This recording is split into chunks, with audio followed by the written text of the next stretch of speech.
Assalamualaikum warahmatullahi wabarakatuh. Saya Indra Kurniawan dengan NIM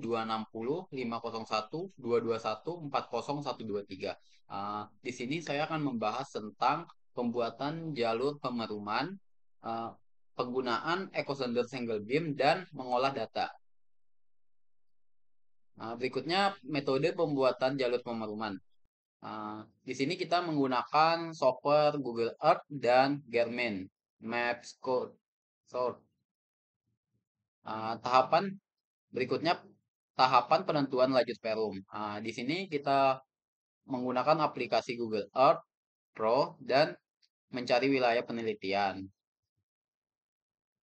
Berikutnya, di sini kita menentukan acuan perum dengan pengukuran panjang trek. Di sini panjang treknya 200 meter. Berikutnya, dibuat garis panjang dan menambahkan sebanyak 3 titik pada garis yang dibuat dan catat longitude pada nodes. Um, Berikutnya kita beralih ke software Mapsort. Um, Pertama-tama kita memasukkan koordinat Google Earth yang sudah dicatat tadi dengan add waypoint. Um, Pertama-tama kita membuat lajur utama sebagai lajur perum pusat yang digambar dalam tentang 2000 meter. Selanjutnya kita melakukan lajur silang hingga lajur pemeruman selesai. Nah, di sini hasil dan pembahasannya. Penentuan lajur perum dimulai dengan memahami skala peta 1:30.000 untuk menggambarkan survei area kawasan dengan panjang 4 km dan lebar 1 km. Memiliki luas 4 km pangkat 2.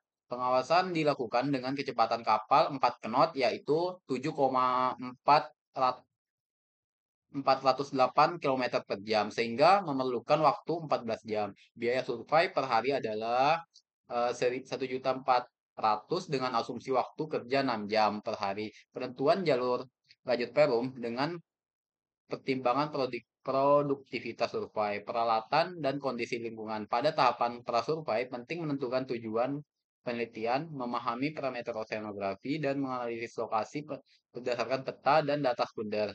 Dibuatnya lajur utama sebagai lajur perum pusat yang digambar dalam rentang 2000 meter.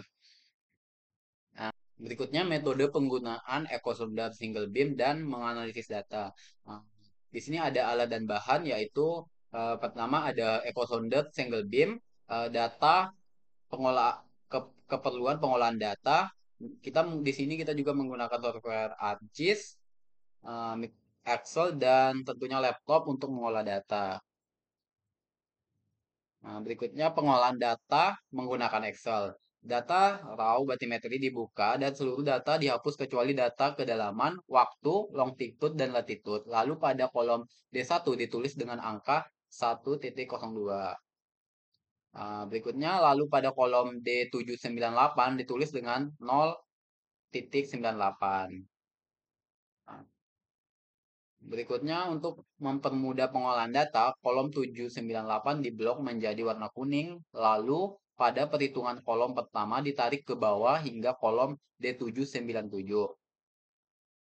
Uh, Perhitungan pada kolom pertama ditarik hingga kolom D797 dan pada kolom L798 ditulis rumus sama dengan D798 plus dolar L dolar 798. Dan pada kolom L799 ditulis rumus sama dengan buka kurung D798 kurang D1585 tutup kurung slice 900 titik. Berikutnya kolom E2 ditulis rumus sama dengan C2 sama dengan C2 kurang D2 tambah dolar F dolar 1. Dilanjutkan perhitungan pada kolom E2 didrag hingga ke bawah. Lalu klik Ctrl E dan pada Find What diisi dengan A. Lalu memasukkan nilai lintang, bujur HWL, MSL, dan LWL secara berturut.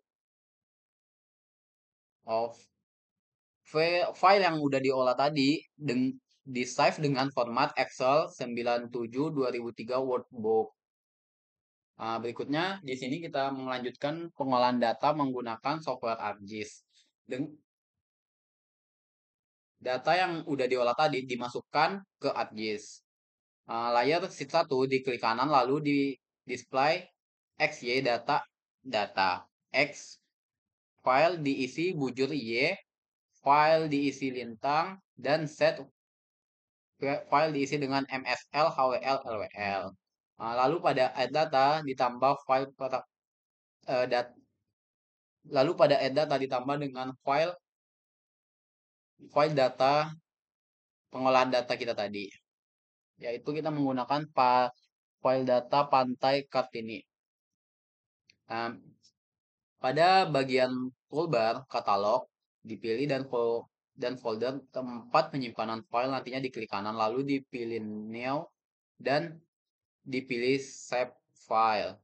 Nah, berikutnya pada create now save file nama diubah menjadi batas dan fitur tipenya diubah menjadi polygon dan geographic coordinate system diubah menjadi WGS 1984. Lalu create fitur dibuka dan pada construction tools dipilih polygon dan dilakukan digitasi. Nah, berikutnya pada toolbox dipilih art toolbox dan 3 dimensi analisis tools. Lalu dipilih raster, interpolation, dan dipilih photo raster. Berikutnya input data fitur dan masukkan sheet 1 event paling atas lalu ditambah dengan batas dan tipenya diubah menjadi MSL, HWL, LWL dan poin sedangkan pada batas diubah menjadi boundary, kemudian output surface raster diubah menjadi bathymetry, MSL, HWL, LWL dan diklik OK. Layar pada bathymetry diklik kanan dan dipilih simbolik. Diklik classify dan nilai pada label diubah menjadi satu angka di belakang koma lalu diklik OK. Nah, berikutnya pada toolbar dipilih Art toolbar dan kemudian dipilih 3 dimensi analisis tool lalu dipilih raster, surface dan klik contour.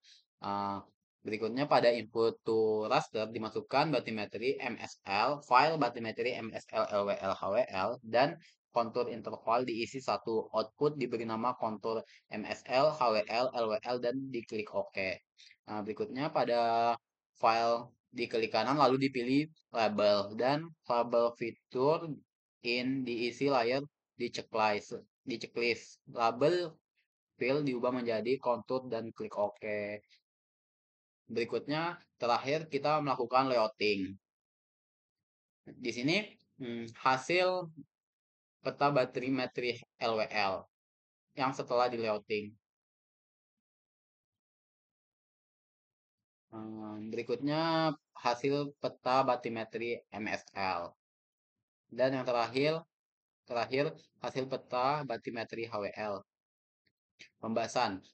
Peta bathymetry Kartini menunjukkan kedalaman 3 sampai 11 meter dengan variasi bertahap akibat topografi dasar laut yang berbukit serta pengaruh pasang surut dan arus. Data MSL dan TWL dihitung dari rata-rata kedalaman dan koreksi pasang surut. Digunakan untuk perencanaan dermaga, alur pelayaran serta struktur aman dari banjir. Penentuan data HWL, MSL, dan LWL juga penting untuk analisis pasang surut, sebaran sedimen, pengolahan sumber daya laut, dan pemantauan kualitas air.